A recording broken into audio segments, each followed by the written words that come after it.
Shadow knows.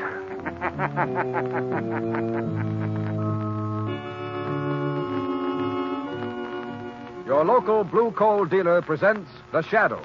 These half-hour dramatizations are designed to forcibly demonstrate to old and young alike that crime does not pay. Before The Shadow's adventure begins, a reminder to all homeowners. There's one sure way to get extra quality, extra value, and complete heating comfort. And that's by ordering blue coal by name.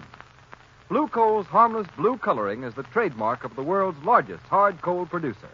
But even more, it assures you that each ton of blue coal has been laboratory tested for quality and sized and prepared to give you better heat with less furnace attention. So don't gamble with ordinary fuel. Ensure your family perfect heating comfort and satisfaction by ordering blue coal by name. Call your nearest blue coal dealer tomorrow. At the close of this afternoon's program, we have a most distinguished guest, one of the special assistants to the Attorney General of the United States, the Honorable Francis H. Horan. I'm sure you will all be anxious to hear what he has to say, so be sure to listen.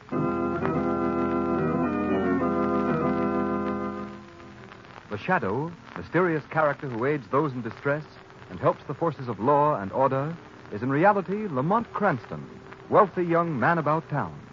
Cranston's friend and companion, the lovely Margot Lane, is the only person who knows to whom the unseen voice belongs. The only one who knows the true identity of that master of other people's minds, the Shadow. Today's story, Ghosts Can Kill.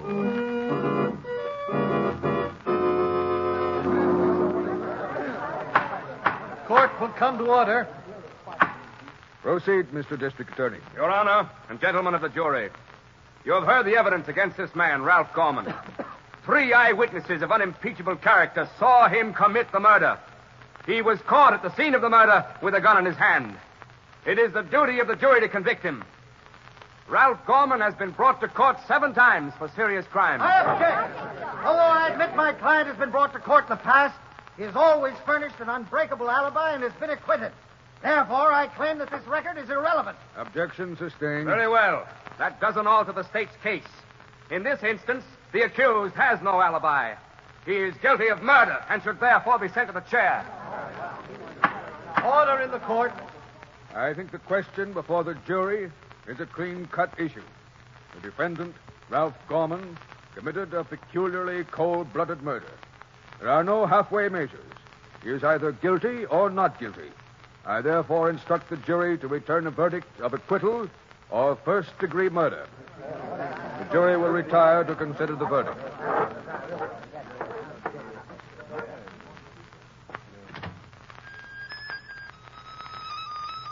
The prisoner will cease this disturbance at once.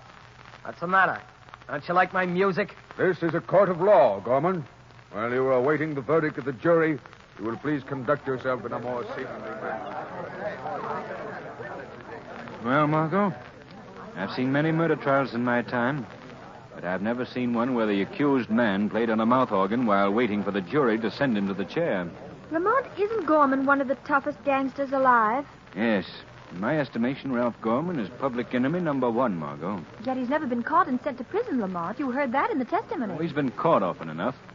They've never been able to convict him, because he's always been able to furnish an absolutely airtight alibi. This time, for some unexplainable reason, he has no alibi. So if there's any justice, he should be put away for good. Here comes the jury back in again. It certainly didn't take long to come to a decision. After the evidence they heard, they should. Court will come to order. Gentlemen of the jury, have you reached a verdict? We have, Your Honor. We find the accused, Ralph Gorman, guilty of murder in the first degree. The court will come to order. The prisoner will stand. Ralph Gorman, you have been proved a menace to society, and society has passed judgment upon you. You have been found guilty of willful, deliberate murder in the first degree. Have you anything to say before a sentence is pronounced upon you? Yeah, I got something to say. Very well. Be brief. Society passed judgment on me, huh? Okay, then if you're going to kill me, I'm going to come back from the grave and get even with society. Empty threats will avail you nothing, Gorman. You don't believe I can do it, huh? All right, I'll even tell you who I'm going to get. That will do. I'm not going to... First, I'm going to get that big financier, Oscar Borden, that's always giving away money. I guess Borden's what you'd call a pillar of society, ain't he? Stop, Gorman. Then, just for fun, I'll kill that young guy, Frank Collins, that just got engaged to that social register dame. I'll come back after death and get both of them. Collins and Borden. Yeah, you don't think I can do it, huh? But I can. Yes, I can. Quiet in court. Ralph Gorman, I hereby sentence you to be taken to the state's prison and to there be executed in the manner provided by law. And may God have mercy on your soul.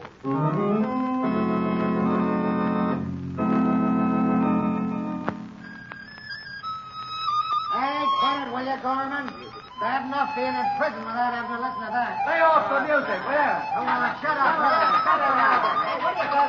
Hey, what's going on here? Hey, listen, guys, make that guy Gorman stop playing that mouth organ. He's driving us all nuts in here. What's he think this is, Carnegie Hall? No, I don't think this is Carnegie Hall. It's the death house. And you guys are in it just like me. Stop it! Stop it, you guys! Or you'll all get solitary. Gorman, you've only been allowed to keep your mouth organ as a special favor. If you're going to make trouble, I'll have to take it away from you. Have a heart, will you? That's all the fun I get. Fun? He's driving us nuts. Oh, what do you care, buddy? They're burning me tonight. Tomorrow it'll be quiet around here. Quiet as the grave. Listen, Gorman, you'd better keep quiet. The warden will be here in a minute. The warden. What do I care for the warden? He can't do any more than give me the hot seat, and he's doing that anyhow. Here comes the warden now.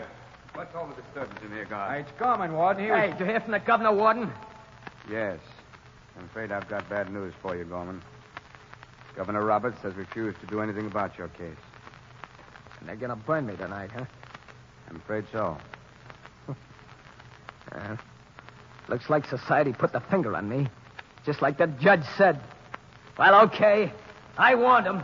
Like I said in court, within a week, the millionaire Oscar Borden and Frank Collins are going to be dead. Don't talk like that, Gorman. You'll see. And I think I'll get Governor Roberts, too, while I'm about it. That makes a nice trio, don't you think? Oscar Borden, Frank Collins, and Governor Roberts. I'm going to come back from the grave and kill them. All three of them, yeah. Society passed judgment on me, huh? Okay, I ain't kicking. We'll see who laughs last. Making stupid threats won't do you any good, Gorman. Stupid, huh? Listen, in a week, those guys are all going to be dead. Lots deader than me. Come along, guard. You better warn them. Tell them their time is up when they hear me playing on my mouth organ like this.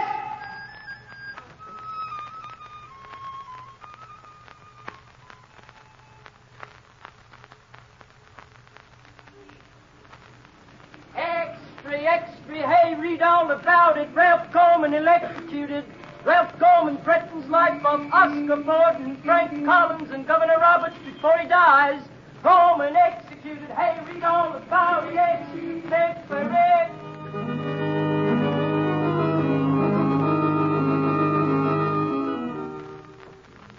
Is there anything else you want me to do tonight, Mr. Borden? Before you go, draw the curtains and turn off the overhead lights, Taylor. Yes. Will you stay here in my study for a while? It's quiet. There's some things I want to look over. Yes, Mr. Borden. You won't be disturbed, sir. I think everyone else has gone to bed. There's a newspaper here. I haven't had a chance to look at one all day. Right on your desk, sir. Oh, yes. Well, good night, Taylor. Good night, Mr. Borden. Well, I'll glance at the headlines before getting down to work. Let's see. Rebels push into province. Merging relief agencies. Gangster executed amid great intrigue. Dramatic scene in the death house last night. Ralph Gorman threatens to come back after death and murder. The philanthropist, Oscar Borden, Frank Collins, millionaire sportsman, and Governor Roberts. Well, let's see. On the way to the chair, Gorman warned his intended victims that they would know of his presence by hearing him play a mouth organ. These were his last words, after which he was electrocuted. From this picture here, I'd say he was of rather low mentality. The mouth organ, well, that's a bizarre note. Oh, I wonder. Wait a moment. I can hear a mouth organ now. No, it must be my imagination. That's odd. I could swear I hear it again. Seems to come from the other room. Who opened that door? Why, you're Ralph Gorman. You see me, Mr. Borden? This is impossible. I've come back from the dead to keep my promise to society. You're mad. Ghosts ain't never mad, Mr. Borden. Ghosts? Preposterous. We'll see about Don't this. touch that bell, because it ain't going to do you no good. Well, that's one of them. 2 more to go.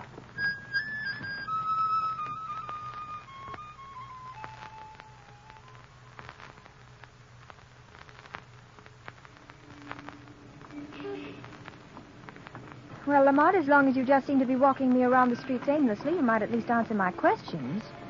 What do you think of those threats?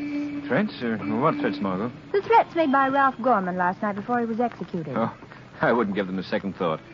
6-year-old child knows it's impossible to come back from the dead and murder people. The Oscar Borden murdered, famous philanthropist found in his study, shot to death. Yes, I hear it too. Boy, give me a paper. Yes, sir. Keep the change, son. Oh, thank you, sir. Taxi. Yes, sir. Where are you going, Lamont? I think this will bear a little investigating. I'll see you later, Margot. I'm going to drop in on the scene of the crime. Our friend Commissioner Weston should be there.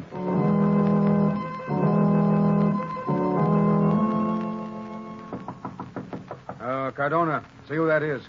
Whoever it is, don't let him in this study of Mr. Borden's until I get through questioning these people. Okay, Commissioner Weston. The body was found here, but... Mr. Lamont Cranston, sir. He says you know him. Oh, yes, I know him. Tell him... Oh, wait a minute. He tries to be an amateur criminologist. Let him come in.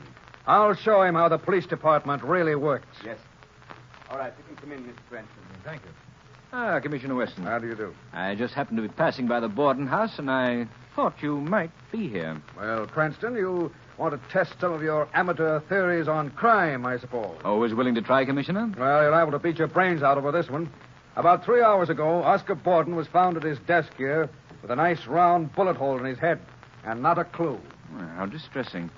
Not a single clue, Commissioner? Well, we have 2 clues, but they don't make sense. Well, perhaps they don't make sense to the professional detective, but No. an amateur on the intellectual side of crime might be able to help you out, Commissioner. What were the clues? Well, first I asked the cop on the beat if he'd seen any known crooks hanging around the building tonight. And? And the dumb guy told me he hadn't seen any, except at one time during the afternoon he thought he got a glimpse of Ralph Gorman. And Ralph Gorman is known to have threatened Oscar Borden. I see. And the other clue, Commissioner? The other clue was even slimmer. One of the maids says she heard a mouth organ being played in Mr. Borden's study about the time the murder must have been committed. Why, it all hinges together perfectly, Commissioner, don't you see? Ralph Gorman has threatened Oscar Borden. He plays the mouth organ, and he's been seen hanging around the house. Why, he's your murderer. Very pretty theory, Cranston. The only hitch is that Ralph Gorman was put to death last night at 11 o'clock in the electric chair at State Prison. Oh, he was. Yeah, you should read the papers. You see, as an amateur criminologist, you're not so hot after all, Cranston. Well, have you solved Oscar Borden's murder? No, not yet. Well, you're no better than I am, then. Commissioner Weston, if I were you, I'd put a guard of large, solid policemen around anyone Ralph Gorman might have had a motive to kill. Oh, yeah? And then what? Then I'd look for the ghost of Ralph Gorman. It's lucky you're not police commissioner. Now, you'd better get out of here, Cranston. I've got important work to do.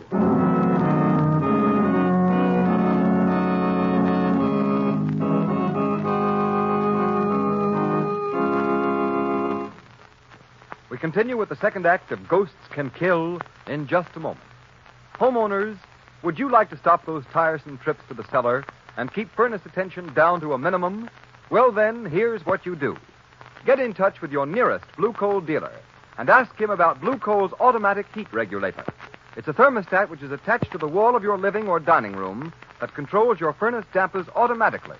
Just set the thermostat control at the exact temperature you wish, and your Blue Coal heat regulator will maintain that temperature day or night. You know yourselves how costly and dangerous to health overheating the house can be. But a heat regulator will ensure you steady, even warmth, which is most beneficial to the health of all. What's more, by stopping this overheating of the house, a heat regulator will save you fuel. And saving fuel means saving money. You can own one of these Blue Coal heat regulators for only $18.95 plus a small installation charge. And believe me, it will pay for itself in the time and trouble of constant draft adjustment it saves you. So, call your nearest Blue Coal dealer tomorrow. His name is listed in the Where to Buy It section of your classified telephone directory under the words Blue Coal.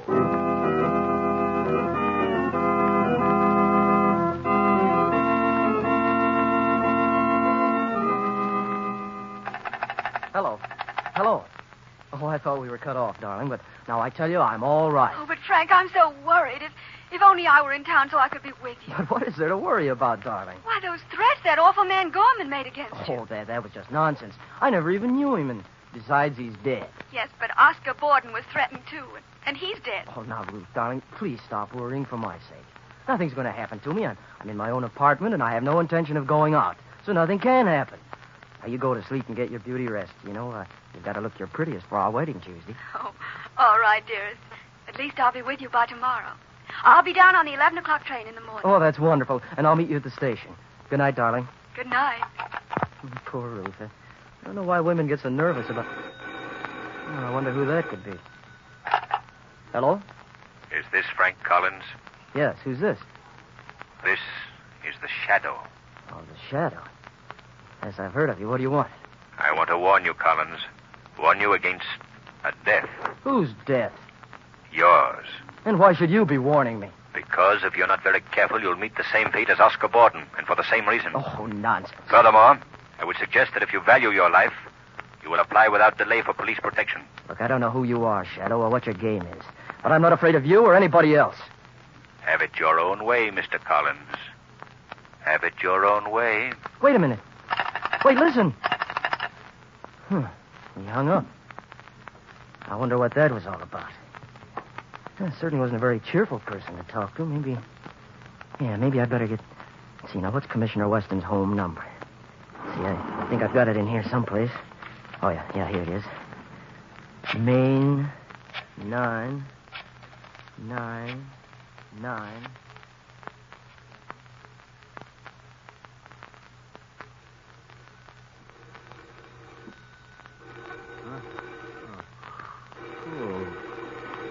Phone. Who could be calling at this hour?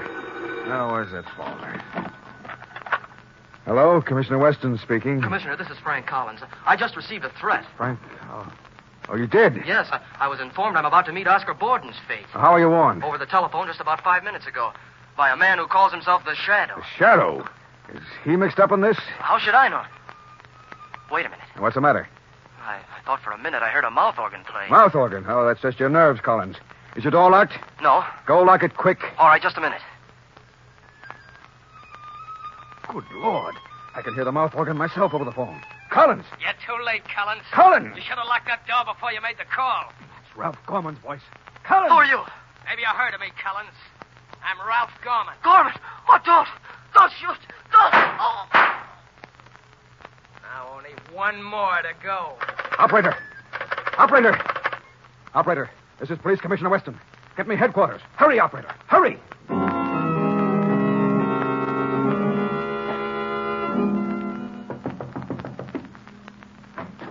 Lamont, Come in, Margot. I just heard that Frank Collins was murdered in his home last night, Lamont. Yes, I've been reading the papers. It's dreadful. How could Ralph Gorman have come back from the dead to commit these murders? Margot, yesterday I would have said it was totally impossible. Today, well, frankly, I don't know. At this moment, I can't think of any other hypothesis that would account for the known facts. Then that means...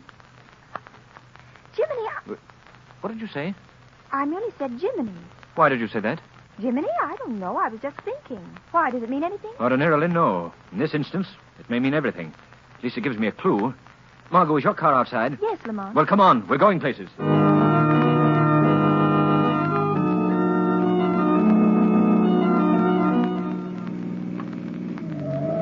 Hey, be careful, Margot. Watch how you're driving. You told me to step on it. I thought you wanted to get to the Regal Hotel in a hurry. I do, but I'd like to get there all in one piece. Well, this is a fine time to tell me that. Incidentally, why the Regal Hotel? Governor Roberts is staying there. He's addressing the manufacturers' dinner at the Colossus Club tonight. I'd like to be sure he lives to make it. Oh, Lamont, now you're being mysterious again. Why shouldn't Governor Roberts live to make his speech? Because I have reason to believe he's next on the list, marked for murder. I have an idea that if any attempt is made on the governor's life tonight, it'll probably be tonight. Here's the hotel. You'll just pull up the curb. All right. I said up to the curb, dear, not over it. Oh, I think you're horrid. If I'm not mistaken, so will somebody else before the night's over. Well, goodbye, Margot, and thanks for the ride.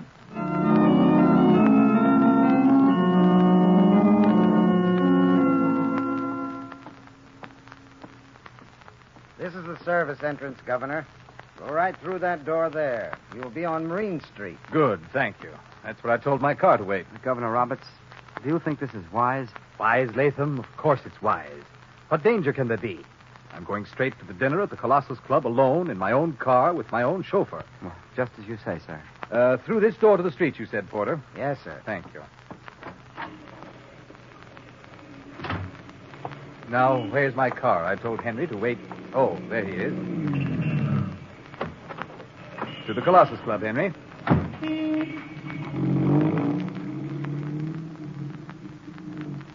Henry, this is the most preposterous thing I ever heard of in my life. What's our police force turning into? A bunch of old women? Ralph Gorman? Of course I couldn't pardon him. The man was guilty.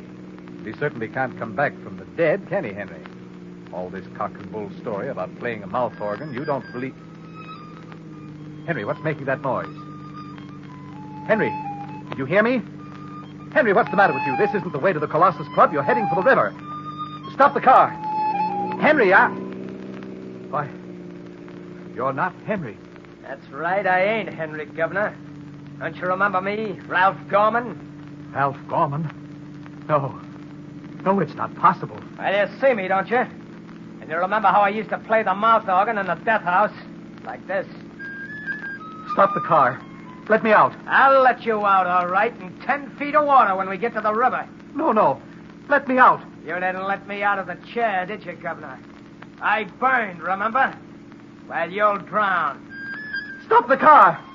Stop it, I say. You'll kill us both. You can't kill a dead man, can you, Governor? The old fool went and croaked by himself. Scared to death. Well, it saves me the trouble. I wouldn't be too sure of that, Gorman. Hey, what's that? Governor Roberts is unharmed. He's only fainted. He has a weak heart. Who's that? Where are you? You didn't know you had the Shadow as a passenger. Oh, the Shadow, huh? Well, you can't hurt me. Even a shadow can't harm a ghost. But you're not a ghost, Gorman. Yeah, that's what you think. Don't you know that Ralph Gorman is dead? Certainly. But you're not Ralph Gorman. You're his twin brother, Arthur. That's a lie. No, it isn't, Arthur. I went down to the city records office and checked up on the birth certificate. A very pretty little story. Your mother had twin boys and concealed the fact from everyone. She brought you two up deliberately for a life of crime. Very convenient, wasn't it, Arthur? No matter what crime one of you committed, the other was always seen somewhere else at the same time to furnish a complete alibi. Yeah, I'm Arthur Gorman, Ralph Gorman's twin brother. But if we hadn't got the hour mixed up, they'd never have convicted Ralph that last time. Too bad, wasn't it? After all the trouble your mother had taken for years to conceal the fact you were twins. How did you get onto it? Why, a friend of mine used the expression Gemini. And I naturally connected that with Gemini. I don't get it. You wouldn't. Gemini is the sign of the zodiac, which means the twins. Well, Arthur, this is a very interesting discussion. But I think now you'd better stop the car. Oh, yeah? What do you think I am, crazy? They're never gonna burn me. That's a matter of opinion. All right, you got me, but I got you, Shadow. Got you where I want you. There's the river right ahead of us. I'm gonna drive over the embankment. I'll drown, but so will you. I'll drive right over the edge. None of this emergency brake works, you won't?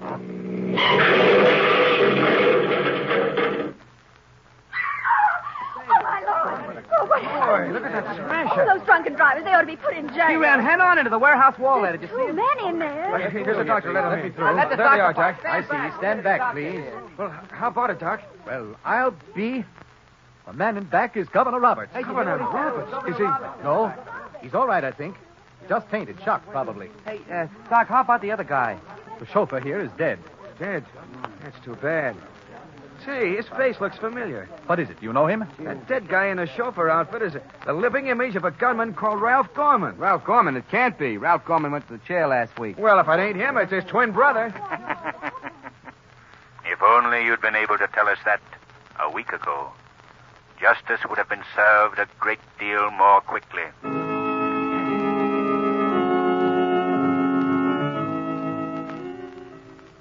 In a moment, we shall introduce our distinguished guest, one of the special assistants to the Attorney General of the United States, the Honorable Francis H. Horan. But first, here's John Barclay, Blue Coal's heating expert, with some money-saving hints on furnace care and attention. Thank you, Ken Roberts, and good afternoon, friends. Last week I discussed the three factors which cause heat to be lost up the chimney and how they can be corrected. This afternoon I want to tell you about another common cause of wasted coal and heating inefficiency, namely ash pit loss. Ash pit loss means the unburned or partially burned coal which falls through the grates into the ash pit. This loss is due simply to shaking the grates too often and too vigorously. Don't shake the fire every time you throw on fresh coal. Let that depend on the weather outside. And when you shake the grates, stop immediately when you see the first red glow in the ash pit. If you think you're not getting full value for your heating dollars, here's what you do. Call your neighborhood blue coal dealer. He'll be glad to have a trained John Barclay heating expert inspect your furnace. Remember, there's no charge or obligation on your part. So feel free to call on your blue coal dealer. I thank you.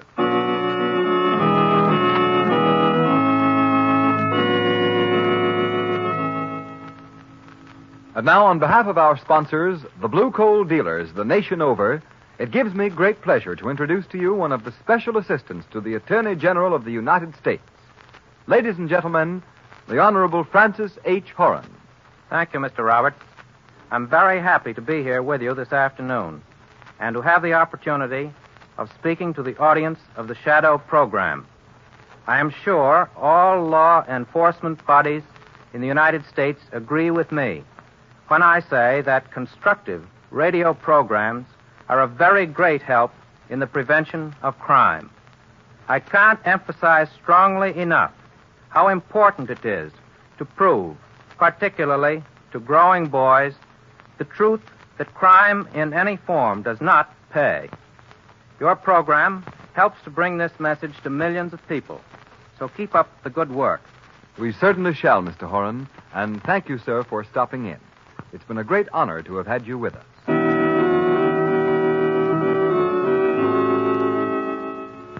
Today's program is based on a story copyrighted by the Shadow magazine. All the characters and all the places named are fictitious. Any similarity to persons living or dead is purely coincidental. The Shadow magazine is now on sale at your local newsstand.